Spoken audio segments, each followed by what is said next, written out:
Hello à tous, c'est Louisa pour KD Unlocked, l'émission qui décrypte les entreprises. Aujourd'hui, je suis avec Sophie et Laurent de chez Ubisoft et nous allons parler des métiers de l'ombre. Alors, quels sont ces métiers et à quoi servent-ils? C'est ce que nous allons voir en détail. Mais sachez aussi que vous pouvez nous envoyer vos questions directement sur notre Insta en tapant jobteaser_fr. On répondra à vos questions en direct tout au long de l'émission. On est bien sur Unlocked et on passe tout de suite au Pitch Me That.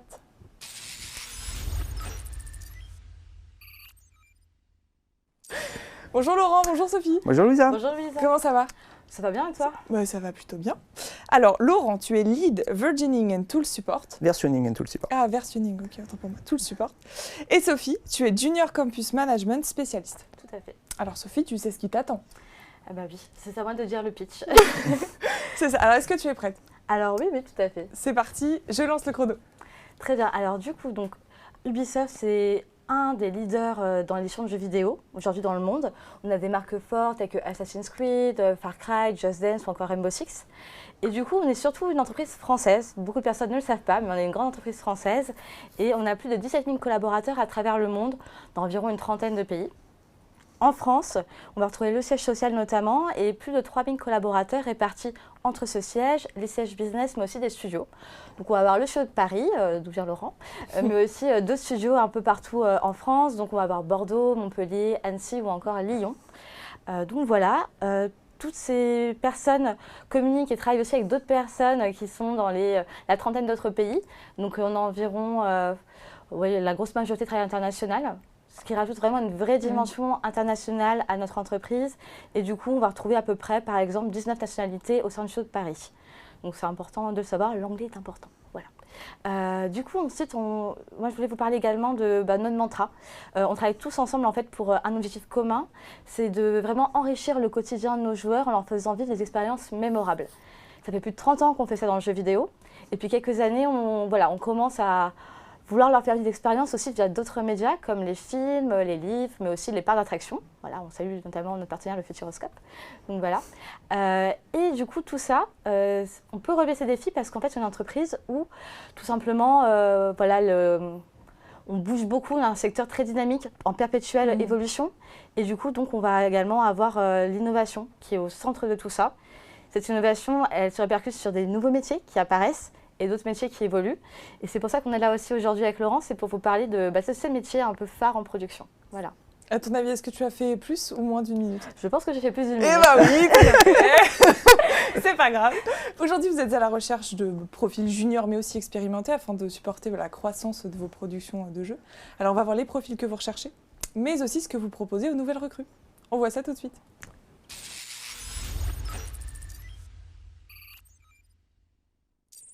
Alors, Laurent, est-ce que tu peux nous en dire plus sur ces métiers de l'ombre? Eh bien sûr, Louisa. Alors, ces métiers de l'ombre, en fait, pourquoi on appelle ça des métiers de l'ombre? C'est parce qu'ils ont émergé et ils ont évolué dans le temps. Aujourd'hui, travailler sur un jeu vidéo AAA, donc un jeu vidéo qui peut se vendre à des millions d'exemplaires, c'est travailler avec des centaines de personnes partout dans le monde. C'est travailler avec des millions de fichiers de données. C'est travailler avec des terras à stocker et à partager avec tout le monde. Okay. Et justement, pour travailler sur tous ces fichiers, toutes ces données, il faut pouvoir les sécuriser. Et pour ça, on a créé des métiers qu'on appelle du data management.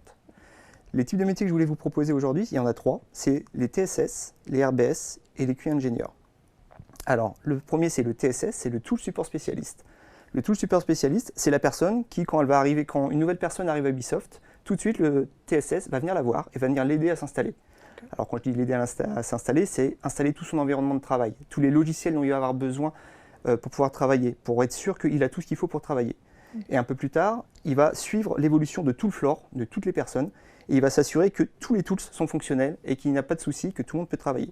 S'il y a le moins de soucis, c'est lui qui va faire le support. Soit il va réussir à réparer lui-même les problèmes, soit il va reporter les problèmes et aller voir avec par exemple des programmeurs moteurs ou des programmeurs tools pour pouvoir les réparer.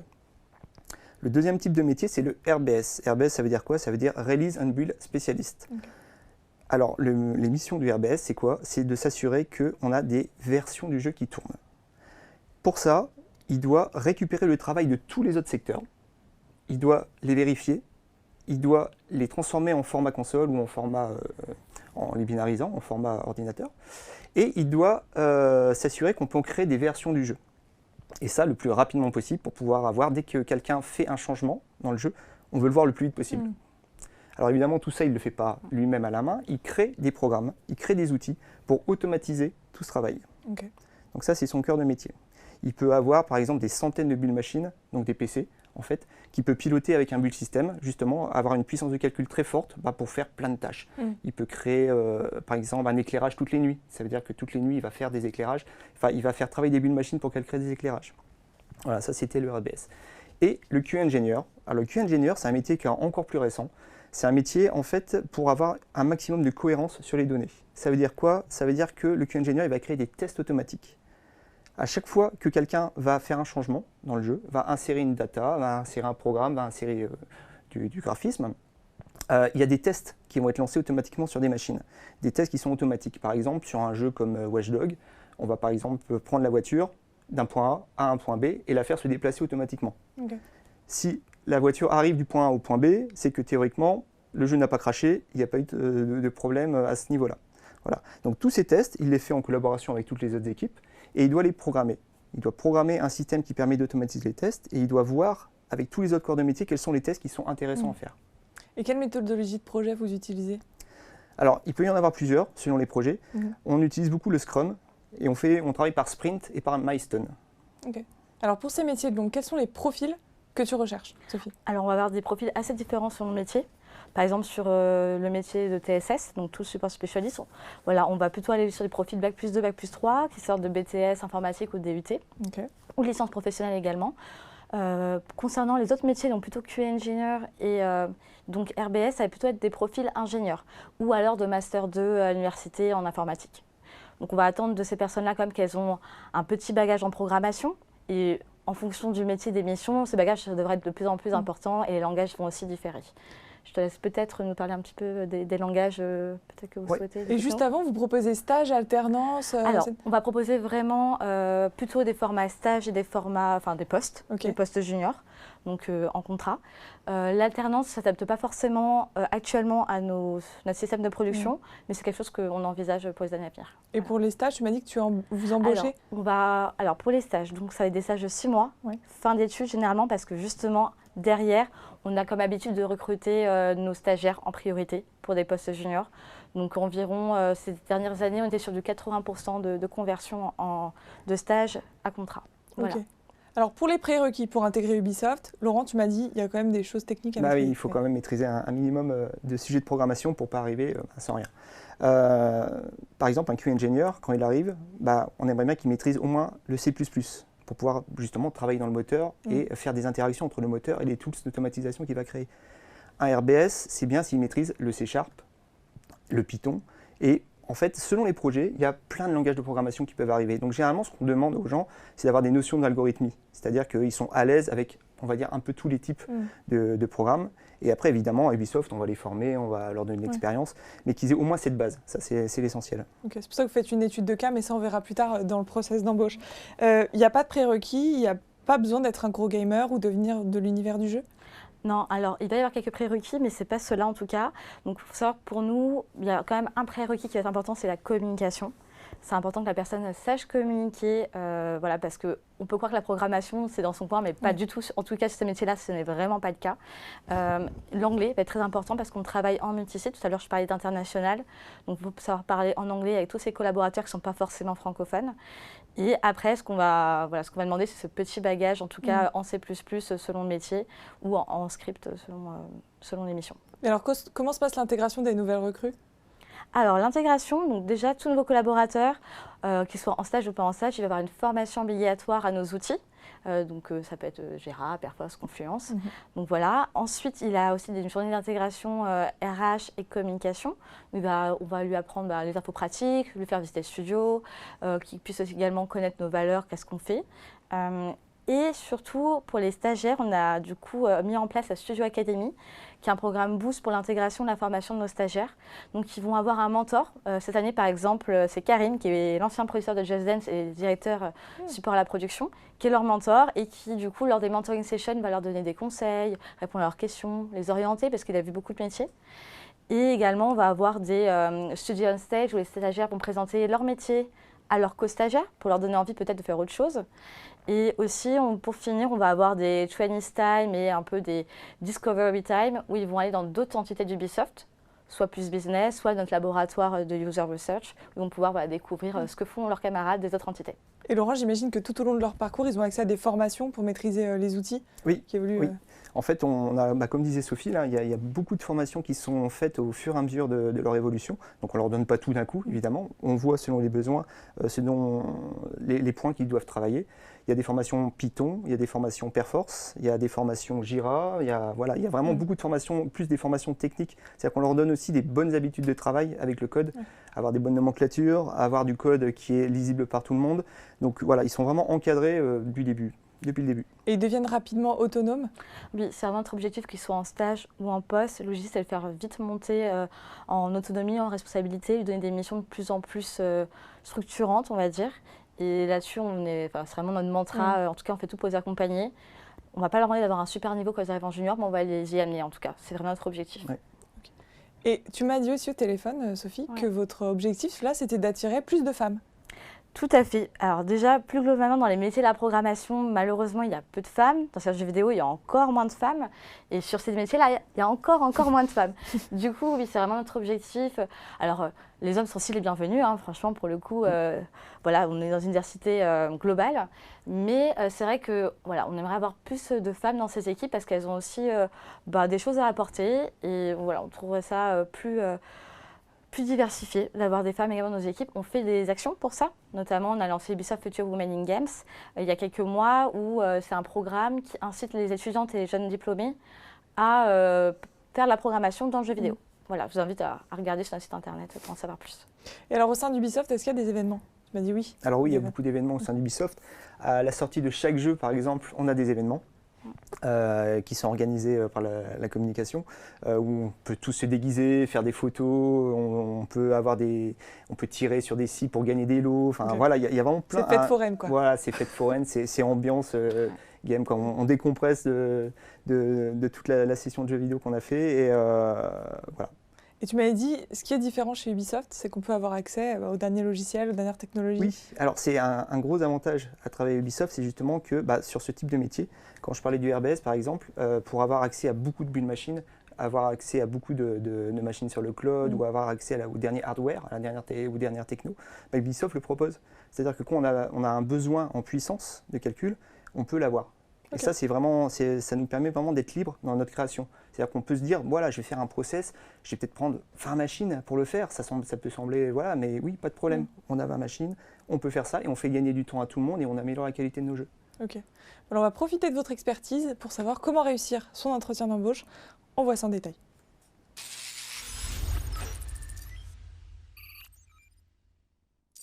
Alors Sophie, est-ce que tu peux nous parler du process d'embauche? Alors oui, pour le processus d'embauche, on va avoir deux processus différents, soit en stage ou en poste. Je vais d'abord vous parler du stage. Donc en gros, on va avoir un entretien téléphonique RH, assez classique, un entretien physique ou visio avec le manager et le RH. Et à l'occasion, il peut y avoir un cas pratique lors de cet entretien. Pour les collaborateurs, ça va aller un peu plus loin. On va, en plus de ces étapes-là, rajouter 1 à 2 entretiens supplémentaires en fonction des équipes à rencontrer, peut-être des responsables hiérarchiques de l'équipe à rencontrer. Et concernant les stages également, on a du coup une journée qui est plus dédiée à certains métiers, dont tous programmeurs par exemple, le Programming Day qui a lieu en novembre. Donc voilà, ils peuvent en entendre parler sur notre site internet. Les réponses sont assez rapides entre 2 entretiens? On essaye, vraiment, c'est notre politique. On essaie vraiment de réduire au maximum les délais de réponse, ou en tout cas, si jamais ça prend plus de temps, de vraiment tenir au courant le candidat et pas le laisser sans réponse pendant 2, 3, 4 semaines. Voilà. L'objectif, c'est vraiment de faire un retour. Laurent, il me semble qu'il y a un cas pratique à passer. Oui, tu peux nous en parler? Tout à fait. Comme disait Sophie, la communication est très importante, ça c'est essentiel. Mais il faut aussi avoir, on en a parlé, des bases en programmation, en algorithmie. Le cas pratique, généralement, on donne un petit exercice à faire dans le langage du choix de la personne. Okay. Et le but, finalement, c'est pas le but, c'est vraiment d'expliquer la logique, comment il ferait l'exercice. Ça, c'est la base. Et après, s'ils sont vraiment forts en programmation, ils peuvent aussi essayer de l'optimiser. C'est-à-dire que certaines personnes peuvent proposer des solutions qui nous vont très bien. À partir de là, on se dit, oui, on a une base, il va falloir le former un petit peu, à aller un peu plus loin dans la programmation. Et d'autres personnes ont déjà un bon niveau en programmation, en optimisation. Et là, on se dit, ça, c'est peut-être un profil pour un QA ingénieur. Et comment faire la différence en entretien? Vous n'avez pas de communication, faut aussi... Est-ce qu'ils sont testés sur l'anglais? Oui, Ouais. oui, oui. Dès l'entretien téléphonique généralement, et si ça pète et casse, et ils n'écoutent pas lors de l'entretien, hein, désolé, vous allez être testé sur l'anglais, donc préparez votre anglais. Ok. Voilà. Et comment on fait pour optimiser son entretien? Quelles sont les qualités à mettre en avant? Alors, la motivation, Mhm. ça c'est une des premières qualités. C'est un peu renseigné quand même sur les différents métiers qu'on propose. Mhm. Donc quand on vient sur un poste, c'est avoir lu la fiche de poste et proposer, voilà, moi je pense que le poste ça va être ça, ça, ça. J'ai déjà une expérience là-dessus. On a dit que le jeu vidéo, c'était pas fondamental d'être un gamer pour pouvoir venir, mais c'est quand même un plus parce Oui. que voilà, on est dans une ambiance jeu vidéo au quotidien, Mhm. on parle beaucoup jeux vidéo, donc voilà, pour l'intégration, c'est quand même plus pratique. Pour les tests en anglais, généralement, on demande à la personne de parler du dernier jeu vidéo auquel il a joué en anglais. Ok. On essaye de trouver des sujets un peu Mhm. détendants pour ce genre de choses, pas forcément se présenter en anglais, mais voilà. Voilà le type de choses. Ok. Sophie, quel est le minimum à savoir sur Ubisoft? Alors Ubisoft, déjà, c'est que la personne sache notre cœur de métier. Ça peut arriver que voilà, le candidat ne connaisse pas forcément notre cœur de métier et surtout qu'il s'intéresse vraiment à notre univers, qu'il ait au moins peut-être lu des articles ou joué une fois à un de nos jeux. Mhm. Voilà, qui vraiment s'intéresse à ce qu'on peut faire à notre entreprise. Vous faites tous les deux passer des entretiens? Oui. On a tous Ouais. des questions phares qu'on aime bien poser. Quelles sont vos questions? Ah, les miennes, elles sont assez tricky. Non, alors moi, déjà, j'aime bien savoir quel dernier jeu qu'elles ont joué et ce qu'ils ont aimé ou moins aimé dans le jeu, juste Ok. pour avoir un peu leur analyse voilà, sur savoir comment ils réfléchissent et leur manière de communiquer. Et aussi, souvent, je reviens sur la fiche de poste et j'aime bien leur demander quelles sont les missions qu'ils mettront en dernier sur leur to-do list. Ok. Donc voilà, ils arrivent le matin, ils sont pris en poste, qu'est-ce qu'ils mettront en dernier? Souvent, ça peut déstabiliser certaines personnes, mais on voit les personnes voilà, qui sont assez franches et voilà, ça, c'est quelque chose que j'apprécie beaucoup. Qu'est-ce que tu poses comme question? Alors, je pose des questions pour détendre sur les jeux Ouais. sur lesquels ils jouent. Et après, on part un petit peu sur les métiers pour leur demander, je leur donne des cas en fait pratiques. Si, par exemple, vous avez cette action à faire, comment vous la feriez au mieux? Est-ce que vous développeriez un programme pour l'automatiser alors qu'il faut la faire qu'une fois? Est-ce que vous la feriez qu'une fois mais plus rapidement? Et après, c'est marrant parce qu'on peut voir justement les types de réactions. Il y a des personnes qui vont dire tout de suite, ouais, je vais faire des programmes tout de suite sans réfléchir. Ouais. Je vais tout de suite aller dans la programmation. D'autres personnes qui se disent, là, je peux déjà commencer sans programmation, analyser un peu la situation et seulement après commencer à programmer. Avant que tu puisses les contacter pour les avoir au téléphone, forcément, il y a l'étape CV. Qu'est-ce que tu regardes sur un CV? Est-ce que vous attendez forcément un CV créatif? Est-ce qu'ils peuvent vous envoyer des vidéos? Alors, je vais peut-être faire tomber certains clichés, mais je ne vais pas forcément plus m'attarder sur un CV créatif, une jaquette de jeu vidéo ou un CV classique. Au contraire, les CV qui sont clairement présentés, c'est important parce qu'il faut savoir aussi qu'en tant qu'RH, on voit beaucoup de CV. Donc plus c'est clair, plus on va droit au but sur les formations et les expériences, plus ça nous plaît. Après, ça, nous, ce qu'on va beaucoup aimer, c'est la partie hobby. Donc ils n'hésitent pas à mettre ce qu'ils aiment. C'est très important et qu'ils n'aient pas peur de mettre jeu vidéo si c'est le cas. Ok. Voilà. Est-ce que tu lis les lettres de motivation? Alors, on n'en a pas toujours, Ok. faut le savoir. Donc c'est pas Après- obligatoire pour postuler? Non, c'est pas Ok. obligatoire C'est pas du tout. obligatoire. Ok. Après, s'il y en a, évidemment que je les lis et voilà, j'en tiens compte. Comment est-ce qu'on vient habillé pour un entretien? Comme là aujourd'hui, enfin vraiment comme vous êtes. Bon alors, évitez peut-être le t-shirt taché, mais Ça c'est sent déjà l'expérience, hein. c'est déjà arrivé. Mais sinon, vous pouvez venir comme vous êtes, par exemple venir en costume ou d'être bien habillé. Il faut tutoyer ou vous voyez en entretien? Il y a 2 écoles. Moi, je tutoie. Je sais pas toi. Tutoiement également. Et voilà. Ouais. Donc, Un dernier tip, la chose à ne pas faire en entretien, qui est rédhibitoire pour vous? alors pour moi, c'est la personne qui est beaucoup trop à l'aise, personnellement. On reste quand même dans un contexte d'entreprise. Et puis ça, c'est une entreprise de jeux vidéo, mais le fun, c'est du sérieux pour nous. Il faut avoir des personnes quand même qui sont les mêmes sérieuses dans leur travail.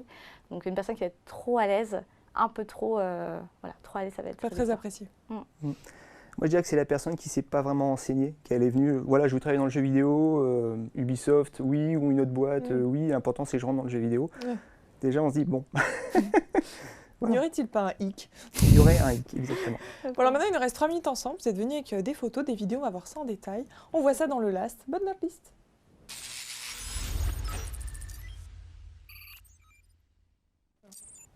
Alors, on va voir les photos. Donc, ce sont des photos de vos locaux. Tout à fait. Alors, on va voir la première photo qu'on a vue. Vous pouvez regarder derrière. Donc, ça, c'est les ça, c'est d'accord. Ah oui, on est dans l'univers du jeu. Oui, alors là, il y a quelques bureaux qui sont comme ça. Ouais. Pas tous, mais voilà, il y en a quand même quelques-uns. On est un peu en concours même au niveau de l'étage RH du plus beau bureau. Ah. C'est une petite tradition. Ensuite, on a peut-être d'autres photos. Alors, ça, c'est une salle de réunion, c'est ça? Tout à fait, c'est nos salles de réunion qui sont plutôt bien équipé, Ouais. donc c'est pratique pour faire différentes visios. Donc voilà. Ensuite. Là, c'est la cafétéria du premier étage. Bon, c'est un bout la cafétéria. Voilà, donc là, on peut manger, changer. Il y a des petits déjeuners du lundi gratuits. Voilà, c'est plutôt sympa. Alors là, pareil, sur nos floors, vous pouvez voir des personnes qui travaillent sur un projet de jeu. Ah oui, Il y a donc, plein de ok. choses. Alors là, c'est une salle de réunion. C'est moins jeu, on est moins dans l'univers du jeu là. Bah si, je pense que c'était Wildland. C'est un peu Ah, là, ok. voilà, On le voit les côté sombreros. Amérique du suis Sud, très loin. faire nos jeux. Ouais, voilà. C'était Les l'univers américain. cactus. Ah oui, ok. Bon, là, on voit Pour moi. qu'ils travaillent du coup sur un Just Dance qui est sorti. Voilà, on voit tous les petits goodies concentrés. Mais alors c'est très calme l'ambiance, l'atmosphère ou Honnêtement, ça dépend vraiment des Ouais. fleurs et des moments. Autant Ok. ça peut, voilà, on va notamment sur Just Dance, il peut y avoir beaucoup de musique Oui, parce qu'il y a c'est les chorégraphes et les danseurs. Comme ça peut être plus sérieux à certains moments où les gens sont bien concentrés. Ok, Voilà. on a d'autres images. Là, c'est le plateau RH. Voilà. Et là, c'est un petit endroit où il y a des réunions, mais aussi des fois des parties de RKB, Royal Rabbids Kingdom Battle. Vous Voilà. jouez souvent ou c'est Quand même, on va dire, ça dépend des équipes. pour pas dire beaucoup. C'est de temps en temps, en tout cas, de côté RH, peut-être un peu moins que... Ouais, bah, on C'est fait, de ton on côté, fait des mais, petits tournois de jeu. Bah, puis faut on tester. joue ensemble, voilà, Ah oui. oui, bien sûr. Oui, il y a des battles, il y a des vrais tournois officiels, Ouais. pas forcément que des jeux Ubisoft, mais voilà. Bon alors on se quittera sur une vidéo. Mais alors votre dernier mot pour les convaincre de vous rejoindre, ce serait lequel? Alors, moi, je dirais qu'à Ubisoft, il y a vraiment une très bonne ambiance. Mhm. C'est vraiment un plaisir, en fait, de venir travailler à Ubisoft. N'ayez pas peur de venir, parce que souvent, on se dit, voilà, je ne suis pas un expert en programmation, jamais je vais arriver à faire un moteur de jeu. C'est pas ce qu'on vous demande. On ne vous demande pas de venir et de savoir faire un moteur de jeu. Justement, on veut vous accompagner là-dessus. Il y a des métiers que vous ne connaissez pas, comme ceux qu'on vient de présenter, les TSS, les RBS, les Q-Ingénieurs. Et justement, on va vous aider à avancer dans ces métiers. Donc, si vous avez des bases de programmation, après, on peut vous aider. Alors moi, je suis complètement d'accord avec ce que Laurent a dit, puis j'ajouterais, voilà, si vous avez envie d'international, de fun, mais aussi de sérieux, de challenge technologique, n'hésitez pas et rejoignez-nous. Bon, parfait. Merci à tous les deux d'avoir été présents, nous merci. avoir expliqué, nous avoir éclairé sur tous ces métiers de l'ombre sans jeu de mots. Chez vous, si vous êtes intéressé, vous pouvez postuler directement sur jobs.ubisoft.com ou sur jobteaser.com. Encore merci à tous les deux. Et puis, Merci à vous. comme annoncé, on se quitte sur une petite vidéo. À très vite pour un nouveau live.